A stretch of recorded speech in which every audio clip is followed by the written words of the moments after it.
Discount और का और बताया कि जो ट्रेड डिस्काउंट होता है उसका सिर्फ अमाउंट लेस होता है, और जो कैश डिस्काउंट होता है उसमें दो टाइप का होता है हमारा, डिस्काउंट अलाउड और रिसीव्ड। उस पर भी एक एग्जांपल देखिए। पेड कैश टू महेश 9600 और डिस्काउंट रिसीव्ड फ्रॉम हिम 400, यानी कि ये ट्रांजैक्शन 10,000 की थी, जिसमें से हमने महेश को 9600 दिया और 400 का डिस्काउंट ले लिया।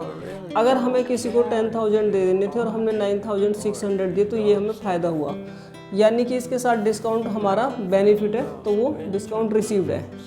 महेश डेबिट टू कैश, हमारे पास से कैश जाएगा तो क्रेडिट होगा, और जिधर कैश होगा उधर ही डिस्काउंट भी होगा, to discount received. Received cash from Arun and discount allowed to him, Arun से कैश मिला और डिस्काउंट दिया, यानी हमें कैश मिला है, ज़्यादा मिलना था, कम मिला है, तो ये लॉस है, अलाउड है डिस्काउंट। तो कैश डेबिट होगा, cash account debit, discount allowed account debit to Arun. आगे देखिए, sold goods to Harish, Harish को माल सेल किया, Harish debit to sale. Harish return goods, Harish ने माल लौटाया तो सेल रिटर्न आपकी डेबिट होती है, sale return account debit to Harish. Received cash from Harish 27,500 in full settlement, full settlement का मतलब होता है बाकी का अब नहीं मिलेगा, वो डिस्काउंट है, तो 27,500 मिल रहे हैं। तो हरीश का पहले की ट्रांजैक्शन देखो, उससे रिलेटेड कौन कौन सी है। 30,000 का माल सेल किया 10 जून को, 12 जून को 2,000 का वापस किया, तो 28 की ट्रांजैक्शन हो गई। उसके बदले 27,500 आपको मिला है, यानी कि आपको 28,000 लेने थे और 27,500 मिले, तो 500 रुपये का आपको नुकसान हुआ, तो ये डिस्काउंट अलाउड हो गया। Cash account debit, discount allowed account debit to Harish. Sold goods to Gopal, list price 60,000, 10% trade discount. जैसा कि आपको बताया कि ट्रेड डिस्काउंट के लिए कोई एंट्री नहीं होती, सिर्फ अमाउंट लेस होता है। 60,000 में से 10% लेस करके जो ट्रांजैक्शन है वही 54,000 की रह जाएगी, और सिंपल एंट्री सेल वाली, Gopal debit to sale account. Purchase goods from Ravi, list price 20,000, 15% trade discount. इसमें भी ट्रेड डिस्काउंट है, तो इसके लिए भी कोई एंट्री नहीं होगी, सिर्फ अमाउंट लेस होगा, 15% लेस करिए, और purchase account debit to Ravi. उम्मीद है आपको। आगे एंट्री में अगला टॉपिक जर्नल एंट्री का ही। अब मैं आज आपको समझा रही हूँ बैंक से रिलेटेड एंट्री। सबसे पहले amount deposit into bank, bank में पैसा जमा किया, तो वो बैंक के पास पैसा गया और आपके पास से चला गया, तो डेबिट द रिसीवर हुआ, और आपके पास से जो चीज़ जाएगी वो क्रेडिट हो जाएगी। जब भी आपके पास से कुछ जाएगा तो क्रेडिट होगा, और जिसके पास जाएगा वो डेबिट होगा। Bank account debit to cash account. Amount withdrawn from bank for office use, office use के लिए पैसा निकाला, अगर कुछ नहीं कह रखा तो भी हम ऑफिस यूज ही मानते हैं। तो भी जैसे जमा कराने की एंट्री हुई है वैसे रिवर्स एंट्री निकालने की हो जाएगी पैसे। Cash account debit to bank, क्योंकि कैश आपके पास होकर आ गया बैंक से, बैंक देने वाला है, तो क्रेडिट डिलीवर हो गए। Amount withdrawn for personal use, अगर आपने पर्सनल यूज़ के लिए पैसा निकाला बैंक से तो पर्सनल यूज़ को बोलते हैं ड्राइंग, तो एंट्री हो जाएगी drawing account debit to bank account. आगे cheque received but not deposit same day, cheque receive हुआ, अब चेक से पैसे कैसे आएंगे, जब बैंक में डिपॉजिट करके आएंगे, जब बैंक में डाल के आएंगे, लेकिन हम उसे बैंक में डाल के नहीं आए, तो उस दिन तो एंट्री होगी cheque in hand account debit to customer account. और जिस दिन हम इसे डिपॉजिट करेंगे उस दिन एंट्री होगी bank account debit to cheque in hand. अगली entry cheque receive deposit same day into bank, जो चेक रिसीव हुआ उसे सेम डे डिपॉजिट कर दिया आपने बैंक में, तो वो बैंक के पास पहुंच गया चेक आज, तो एंट्री हो जाएगी bank account debit to customer. Customer का मतलब है नाम, उस आदमी का नाम जिससे ये चेक मिला है, bank account debit to customer, same day deposit. Any payment by cheque, कोई भी पेमेंट हम चेक से करते हैं, अगर वो हमने किसी एक्सपेंस की पेमेंट की तो expenses account debit to bank. Expense का मतलब उस एक्सपेंस का नाम, जैसे आपने वेजेस दी चेक से तो wages account debit to bank, salary दी चेक से तो salary account debit to bank. और किसी आदमी को दिया तो उसका कोई नाम होगा, राम मोहन श्याम कुछ भी, तो उसका नाम आ जाएगा, name debit to bank account. Cheque अगर डिसऑनर हो गया है, चेक आया और डिसऑनर हो गया तो भाई जिसका चेक था उसे डेबिट कर लीजिए उसके नाम को, और टू बैंक, चेक वापस चला गया। इसके बाद अगला पॉइंट है इसी में ओपनिंग एंट्री। ओपनिंग एंट्री यानी बिजनेस अगर पुराना चला आ रहा है तो पुरानी एसेट्स और लायबिलिटी बिजनेस के पास होंगी, तो अगले साल वो कैसे ले जाई जाएंगी। सारी की सारी एसेट डेबिट होती हैं, लायबिलिटी क्रेडिट होती है और कैपिटल भी क्रेडिट होती है। ऐसे ओपनिंग एंट्री होती है। जैसे कैश है, स्टॉक है, डेटर है, लैंड बिल्डिंग है या कोई और एसेट है, ये सब डेबिट हो जाएंगे। क्रेडिटर जिनसे हमने उधार लिया या माल परचेज किया है वो क्रेडिट हो जाएंगे टू कैपिटल। अगर इन दोनों साइड का टोटल बराबर आ रहा है तो ठीक है, बराबर नहीं आ रहा है और डिफरेंस ऊपर की तरफ निकल रहा है तो हमारी गुडविल आ जाएगी। कई बार नीचे की तरफ भी निकलता है तो उस केस में अक्सर कैपिटल नहीं दे रखी होती है तो हमारी कैपिटल निकल के आती है। Assets and liability brought forward, ये इसकी नरेशन आपको दे देनी है। उसके बाद एक पॉइंट और समझिए, सम स्पेशल एंट्री। कुछ एंट्री है जो आपको अलग से ध्यान में रखनी है तो रूल के अकॉर्डिंग ही, लेकिन थोड़ा कंफ्यूज करते हैं रूल उसमें, तो उनको आप अलग से ध्यान रखें। Bad debts recovered. Bad debts क्या होता है? जो पैसा डूब जाता है, हमारी सभी कोशिशों के बाद भी पैसा नहीं मिलता और बाद में वो फिर कभी मिल जाए तो फायदा होगा, कैश आ जाएगा, cash account debit to bad debts recover account.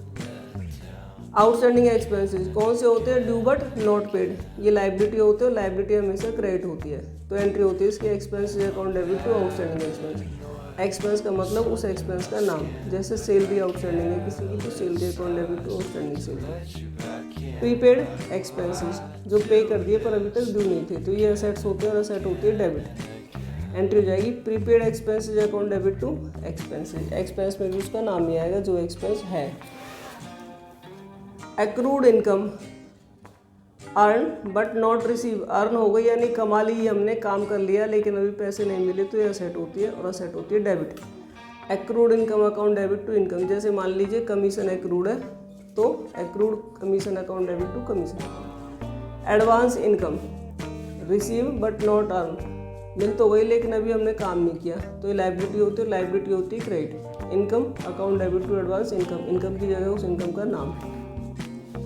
Depreciation value down होते जाना असेट्स की, लॉस होता है। Depreciation account debit to assets जिस पर है, प्लांट है, मशीनरी है, कोई व्हीकल है, जो भी कुछ है। उसके बाद इंटरेस्ट ऑन कैपिटल, कैपिटल पे अगर इंटरेस्ट देना है तो ये बिजनेस के लिए नुकसान है, डेबिट हो जाएगा। Interest on capital account debit to capital. Personal use के लिए जो पैसा ऑनर ने निकाला है उस पर इंटरेस्ट वापस चार्ज कर लेती है फर्म, तो ये फर्म के लिए प्रॉफिट होता है तो ये क्रेडिट होता है। Drawing account debit to interest on drawing. अब मैं इन पे एग्जांपल समझा दूँगा आपको। बैंक वाली एंट्री पे देखिए example, paid into bank for opening current account. Current account open करने के लिए बैंक में डिपॉजिट किया तो भाई गया तो पैसा बैंक में ही है तो एंट्री होगी bank account debit to cash account. Cash purchase and payment made by cheque, आपने माल परचेज किया और पेमेंट की चेक से तो चेक पेमेंट बैंक के नाम से जाती है।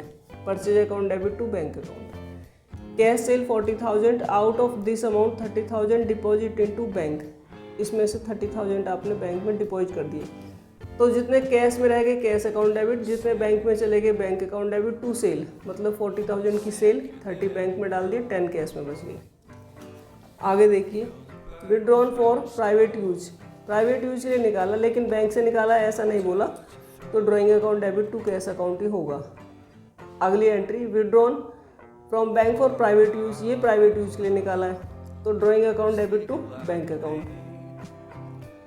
Placed on fixed deposit account at bank by transferring from current account, current account से फिक्स्ड डिपॉजिट अकाउंट में आपने पैसा ट्रांसफ़र कर दिया तो फिक्स्ड डिपॉजिट में चला गया, फिक्स्ड डिपॉजिट डेबिट हो गया, अब गया तो बैंक से ही है तो बैंक के नाम से आ गया। समझ में आ गई। एक और ओपनिंग एंट्री के ऊपर, ओपनिंग एंट्री के बारे में क्या बताया था कि सारी एसेट डेबिट और सारी लायबिलिटी क्रेडिट, दोनों तरफ का अगर टोटल बराबर नहीं आया, डेबिट की साइड निकला डिफरेंस तो गुडविल, और अगर क्रेडिट की साइड निकला तो कैपिटल नहीं दे रखी होगी वो आ जाएंगे। जैसे for the example following balance appear in books of Gopal traders, ये दे रखे हैं, कैश है, बैंक है, स्टॉक है, डेटर में नाम दे रखे हैं अशोक, पवन, विवेक और मशीनरी है।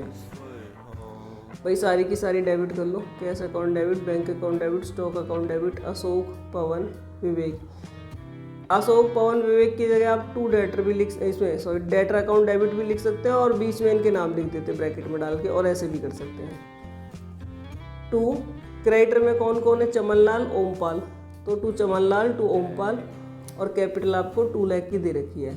अब इन दोनों साइड का डेबिट का और क्रेडिट का टोटल कर रहे हैं हम, तो हमारा 31,000 कम आ रहा है डेबिट की साइड, तो हमारा डेबिट की साइड कम पड़ेगा तो उसे गुडविल कहेंगे। ये आपकी ओपनिंग एंट्री हो गई। अब स्पेशल एंट्रीज पे और क्वेश्चन देखिए। Receive 20,000 from Subhash which written off as bad in previous year. पिछले साल सुभाष के पास 20,000 रुपये हमारे डूब गए थे, बैड डेट्स हो गए थे, अब वो मिल गए। बैड डेट्स हुआ पैसा अब मिल जाए तो उसे कहते हैं बैड डेट्स रिकवर। तो कैसा आ गया, जो आएगा वो debit, cash account debit to bad debts recover. Salary due to clerk, due का मतलब भी आउटस्टैंडिंग ही होता है। 50,000 की सैलरी आपको देनी है, तो salary account debit to outstanding salary. Out of rent paid this year 10,000 related to next year.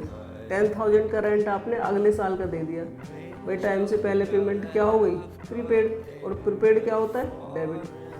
Prepaid rent account debit to rent. अगली transaction, provide 10% depreciation on furniture, जो कि 50,000 का, तो 50,000 का 10% 5,000 हो गया, कर दीजिए। डेप्रिसिएशन लॉस है, डेबिट होगा, depreciation account debit to furniture. 12% interest on capital देना, ये भी एक्सपेंस है फर्म के लिए, 12% निकालिए और interest on capital account debit to capital. Charge interest on drawing, ये फर्म ने वापस चार्ज कर लिया तो ये फर्म के लिए इनकम है, ये क्रेडिट हो जाएगी। Drawing account debit to interest on drawing. उम्मीद है आपको समझ में आ गया होगा, प्रैक्टिस करें।